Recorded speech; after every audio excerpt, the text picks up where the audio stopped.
சொல்லுங்க அல்லேலூயா. இன்னும் நாம் ஆண்டவரை அறிந்து கொள்ள முடியலங்க. அறிந்து கொண்டா என்னெல்லாம் ஆண்டவருக்கா செய்யணுமோ அதை முனைப்போடு செய்வதற்கு முன் வருவோமே.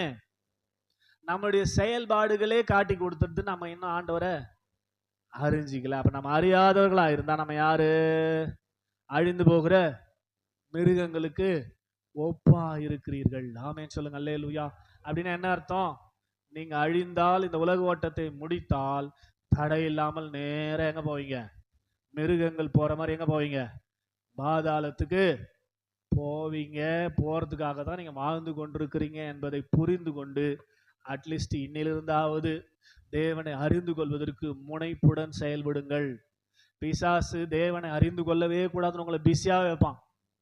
பிசாசுடைய தந்திரம் என்னன்னா, நீங்கள் தேவனை அறிந்து கொண்டால் அவனுக்கான லிஸ்ட்ல நீங்க குறைவீங்க. அவன் ஒரு குரூப்பை சேர்த்துக்கிறான், அவனோடு கூட பரலோக அந்த நரகத்துக்கு கொண்டு போறதுக்கு. அவன் நரகத்துக்கு ஆல்ரெடி பிக்ஸ் ஆன மனுஷன். ஸ்தோத்திரம். பிசாசு அவன் ஒண்டியா போறதுக்கு மனசு இல்லாம கூட்டத்தை ஒரு குரூப்பை சேர்த்து நிற்கிறான். ஆமென் சொல்லுங்க அல்லேலூயா.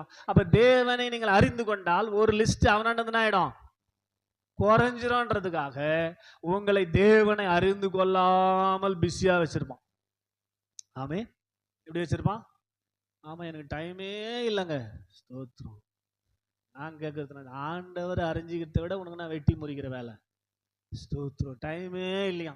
ஸ்தோத்திரம். பிஸியாவே என்ன பண்றது? ஸ்தோத்திரம். வச்சுன்னு இருந்தா அப்படியே பிஸியாக்கி விட்டானா என்ன பண்ணுவேன்? ஸ்தோத்திரம். ஆண்டவரை நீ அறிந்து கொள்ள முடியலன்னா பிஸியாவே எங்க தான் போயினுக்கிற? நீ இப்போ நரகத்தானே போயினுக்கிற.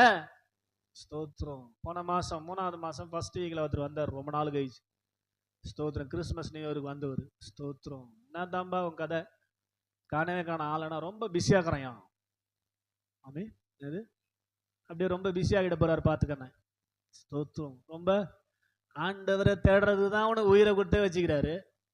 ஆண்டவரை அறிந்து கொள்வதற்கு தான் உனக்கு ஜீவனுடைய நாட்களை நீட்டித்து கொண்டிருக்கிறார். நீ அவரை தேடல, அப்புறம் பிஸியாகிறன்னா என்ன அர்த்தம்? அதனால ஆண்டவர் இன்னும் பிஸியாகிட்ட போறாரு, பார்த்துக்கோ. ஸ்தோத்திரம் அப்படின்னு சொன்னேன். அல்ல சொல்லுங்க அல்லேலூயா. இந்த அருமையான மாலை நேரத்தில் தேவ சமூகத்தில் வந்திருக்கிறவர்களே, நாம் எந்த அளவுக்கு தேவனை அறிந்து கொண்டு அவரோடு உறவு கொள்ள முனைப்பா இருக்கிறோம் கொஞ்சம் நீங்க செக் பண்ணி பார்க்கணும் டெய்லி. ஸ்தோத்திரம். உங்களுக்குலாம் விருப்பம் இருக்குதா இல்லையா? போனாஸ் தேவனை தெரிஞ்சுக்கணும், அவரோட உறவு கொள்ளணும் விருப்பம் இருக்குதா இல்லையா?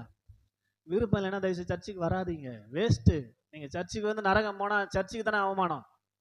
சர்ச்சுக்கு வந்து நீங்க நரகம் போறீங்கன்னா அசிங்கம் சர்ச்சுக்கு ஆண்டவருக்குங்க. ஸ்தோத்திரம். அங்க கூட போய் உங்களால் நிம்மதியா இருக்க முடியாது. சர்ச்சுக்கு வராதால் உன்னை பார்த்து சிரிப்பான். ஸ்தோத்திரம்.